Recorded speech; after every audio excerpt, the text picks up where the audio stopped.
a shame that man is never honest. Love me some Gruden. By the way, we are down to just almost fingers and toes, 23 days until the NFL draft. And tonight we kick off John Gruden's quarterback camps. That's at 7 Eastern on ESPN2. And it all starts with Marcus Mariota. That's not all. Followed by Brett Hundley at 7:30 Eastern and Bryce Petty. Nice. Mark it down 8 Eastern tonight on ESPN2. Now, with more on this year's quarterback draft class, let's send Chief for spring, quite like talking the draft at Augusta. Yeah, you know, it's so great. There's these big sporting events. They continue right here into April. We talk Masters, and that's what Scott Van Pelt is doing right now with Paul Azinger as we await Rory McIlroy's press conference. Barry Melrose here sharing the stage with me. You know, we've all know about March Madness, right? I like to call this April anxiety. Do you like that? April lunacy. Yeah, a lot of stuff going on. Yeah.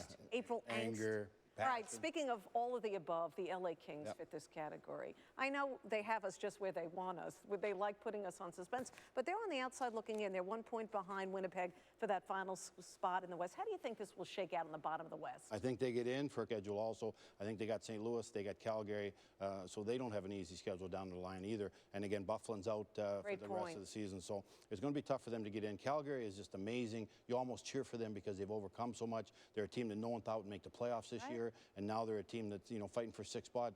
I think they will finish sixth, and I think the Calgary Flames, along with Minnesota, will get the wild card. All right, let's go to the East. Tremendous fan base of the Detroit Red Wings. They're in a state of shock. The Wings have made the playoffs 23 straight seasons, but look out, it's dicey. They could miss the playoffs. How do you think the bottom of the East will shake out? I think the Detroit Red Wings are going to get in because they play in the playoffs, and they need favors from somebody else in order to make the playoffs. So I think Ottawa is the team that misses out. I think you see the Detroit Red Wings, Pittsburgh Penguins, and the Boston Bruins will be the last three teams in the pecking order, with probably Detroit and Pittsburgh getting the wild cards. Even though Ottawa is hotter than both Detroit and Pittsburgh put together, no worries. No, it's always worry because you don't know.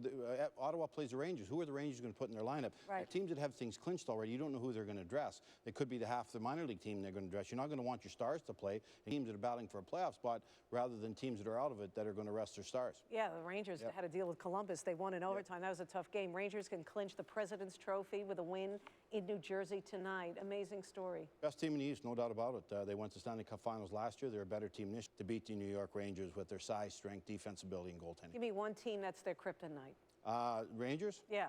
I would have to say Pittsburgh because of the fact they can score. All right. Pittsburgh gets in, they're a dangerous team. You heard the man, Barry Melrose, sharing the stage. And they can play in the first round.